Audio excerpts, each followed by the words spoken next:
I'm thinking a 14-inch angle iron. Of course, we're going to need the angle grinders. You can see the situation here.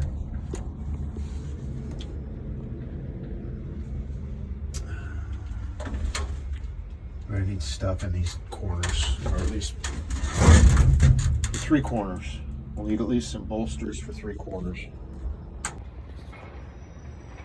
Yeah, so out here again in the parking lot,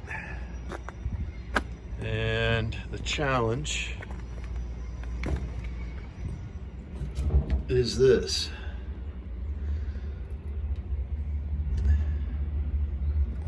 That thing's just falling off. So I've made that so far. That patch will go here. We'll see how this is going to go. I'm going to do some pop riveting in the middle here because this is just going to be a temporary container, but we need it. And the challenge was he didn't think it could be done, and I think most people would think it couldn't be done, especially out in the parking lot. This isn't a shop.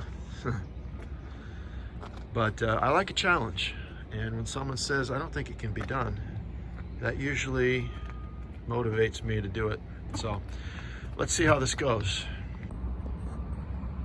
Okay, so this is kind of the last day of this thing here.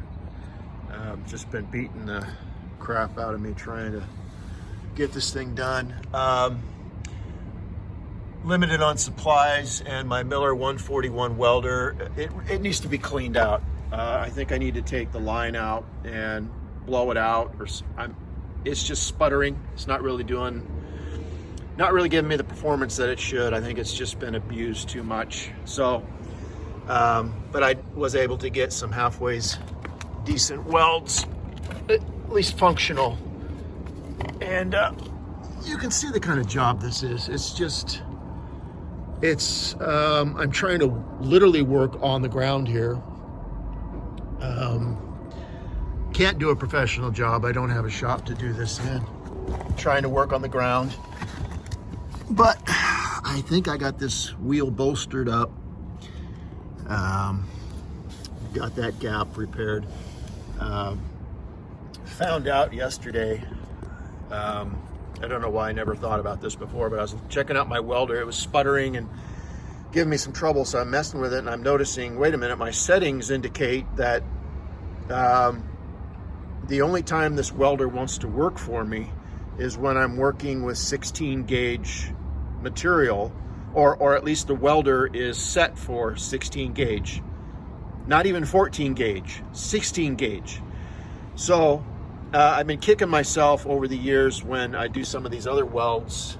I repaired this container before, and a weld would fail after it had been out on the route for a year or two, and I kind of beat myself up over it, and I didn't realize, well, wait a minute, I'm trying to repair these containers with a welder that's set for 16 gauge material, when it should have at least been set for 14 gauge, I think, to get more penetration, just get a really good weld.